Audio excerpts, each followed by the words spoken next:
धन धन सतगुरु तेरा ही आसरा। परम पिताजी ने प्रेमी के बाप की मनोकामना पूरी करते हुए अंत समय उसकी संभाल की। यह घटना 1978 की है। प्रेमी बताता है कि उसका पिता नियम अनुसार दरबार में आता रहता था। एक बार उसने परम पिता शाह सतनाम सिंह जी से प्रार्थना करते हुए 2 मांगे मांगी।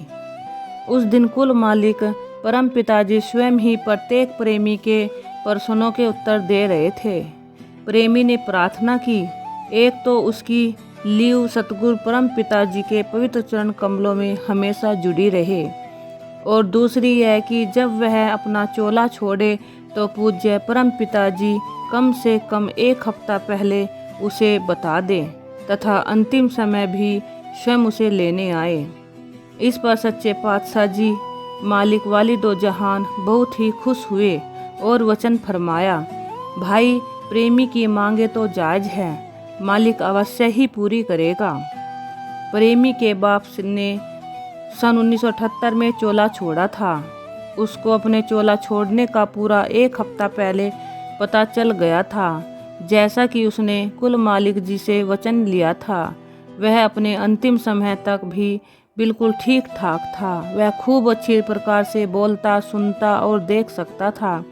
अगर कोई भी प्रेमी अथवा उसके परिवार का कोई भी जीव उसका हाल चाल पूछते हुए उसकी चारपाई पर बैठने की कोशिश करता तो वह उसे यह कहकर तुरंत खड़ा कर देता, भाई तुम मेरी चारपाई पर मत बैठो, यहाँ पर बैठने से तुम्हें कुछ मिलेगा नहीं, परंतु मेरा बहुत भारी नुकसान होता है, क्योंकि तुम्हारे यहाँ बैठने से मेरे मालिक बेपरवाह परम पिता शाह सतनाम सिंह जी यहाँ से चले जाते हैं।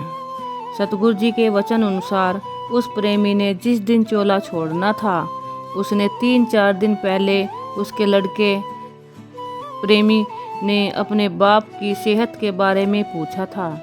तब उसने स्पष्ट कहा, भाई अब तो केवल 3-4 दिन ही कठिनाई रह गई है, उसके बाद तो वह बिल्कुल ठीक ठाक हो जाएगा। ठीक वैसा ही हुआ।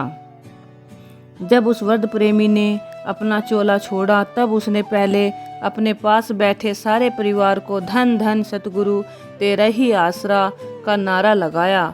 उसके तुरंत बाद उसने अपनी आंखें इस दुनिया से सदा के लिए बंद कर ली। इस प्रकार कुल मालिक परम पिताजी स्वयं उसे अपने साथ निज धाम ले गए और अपना दूसरा वचन भी पूरा कर दिया। इस प्रकार परम पिता वालिदो जहान शहंशाह के शहंशाह दयालु दातार सतगुरु जी के वचन हैं, भाई जिसने भी नाम लिया है उसका एक पैर यहाँ इस लोक में और दूसरा पैर सचखंड में है। जिस जीव ने भी कुल मालिक से नाम की दात प्राप्त कर ली है वह यहाँ इस दुनिया में भी पूरे आनंद व खुशी से जीवन व्यतीत करता है। जब उसका अंतिम समय आता है तो वह खुशी खुशी से अपने प्यारे सतगुरु सामर्थ्य दाता परम पिताजी के साथ अपने वतन सतलोक पहुँच जाता है। सतगुरु स्वयं अपने प्रेमी जीव की दोनों जहानों में संभाल करता है। केवल यही एक उदाहरण ही है। धन धन सतगुरु तेरा ही आसरा।